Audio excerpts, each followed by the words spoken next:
And remember to ring that bell.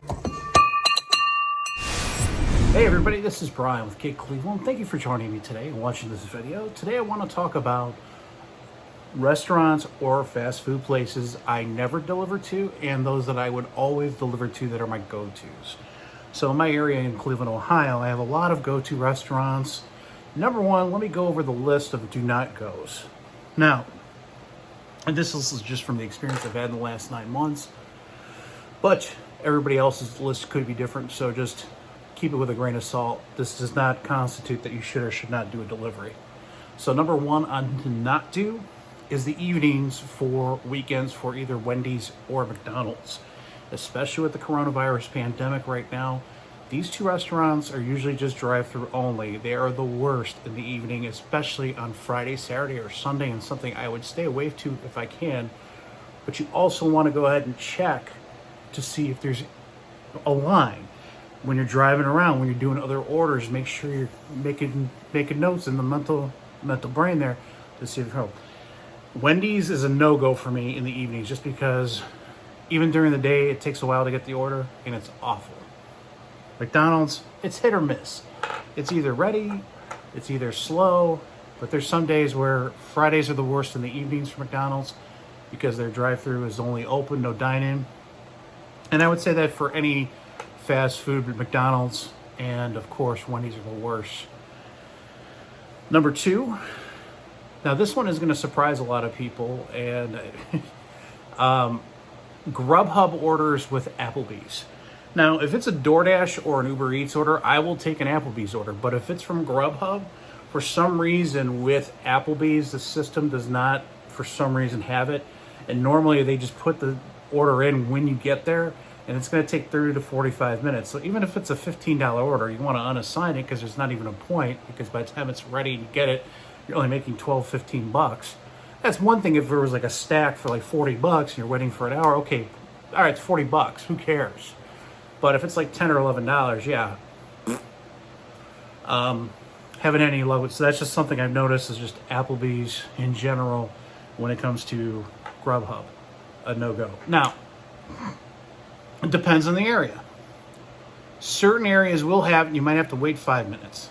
Certain areas, like where Rockside is, and right by 77 and 480, or the one in Vista Way in Garfield Heights, they're always short-staffed. Management doesn't know what the heck they're doing. They're running around like the chicken with their heads cut off. That's a no-go. Number three, any kind of Chinese place during busy times. Now, it depends. If it's Grubhub, I would say no. But any of them, you're going to be waiting because it's relatively cheap food. I mean, Best Walk, I go there a lot. They're not bad if it's DoorDash or Uber Eats. If it's Grubhub, you're going over there, make sure it's a stack and it's at least 20 bucks because it'll take you pretty much the hour to get that order if it is busy. So you want to steer clear of or Chinese places, sushi places, because they're going to be busy. Now, during the other weekend times, during the week, they're not bad, actually. It's hit or miss, but I would say that stay away from that unless the order is big enough. It's miso sushi. Do not do a miso sushi order. If you can avoid it, avoid it. Even if it's 20 bucks, don't do it. The one time I had a $22 sushi order there, going 1.9 miles, took an hour and 10 minutes because they kept saying it was ready in 5 or 10 minutes. They'd come back and say it's ready in 5 or 10 minutes. It was never ready. Now, I'm not saying they're a bad place, but I'm sorry, as far as delivery, probably not the best idea. Might want to dine in on that one or just avoid it altogether. Now, onto some places I would go that are go-tos. There's a few. During the week, lunch rush,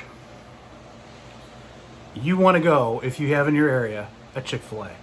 Reason being, Chick-fil-A is always busy. Even when it's slow, it's busy. I average, in my lunch rush, $60.49 working 3 hours the last 3 weeks. You know how much that $60 was Chick-fil-A? $21.64. And that is over 34% of your earnings. If you have a Chick-fil-A in your area, or you have a Five Guys burgers and fries, even though you might have to wait a couple minutes in the Five Guys, Those are some really good go-to places because, yes, it's fast food, but during those slow times, you will get good orders. And I've noticed that because it's always busy. Now, another place I would say that's good for that kind of dining would be another place called any restaurant that is high paying. Stancatos in my area. Average order size is usually about $75 for 2 people. To 3 people, it's usually about 25 and up. So usually if it's just one person ordering, and it's 30-40 bucks. I usually do Stancatos on the weekends because that's when they're the busiest. I can average about $15 to $20 an order. And even on Sundays, I'll average just within 2 hours between 4:30 and 6:30, sometimes 90 bucks. Also, other areas in the east side or any place that has 5-star restaurants that do delivery through Uber Eats, Grubhub, or DoorDash. Love Albatross, a French restaurant on University Circle, is a good place. That place pays very well. I haven't done it, but there's Bonefish. Bonefish Outback is okay. It's hit or miss, but Outback's not bad either if you have the staff. But Bonefish is a little bit higher priced and a little bit more tips. Bonefish, I usually average pretty decently if they're busy. Sundays are pretty good, but during the week, you really don't know that much at all, to be honest with you. Melt's another good store, I notice. That's Melt Bar and Grill's a good one. Those are some go-tos that I go to that are good ones. During dinner, just high price restaurants are just amazing. So these are the go-tos and the do not go-tos of gig working strategies. My name is Brian, and thank you for joining Gig Cleveland. Make sure you go ahead and subscribe. Have a good day.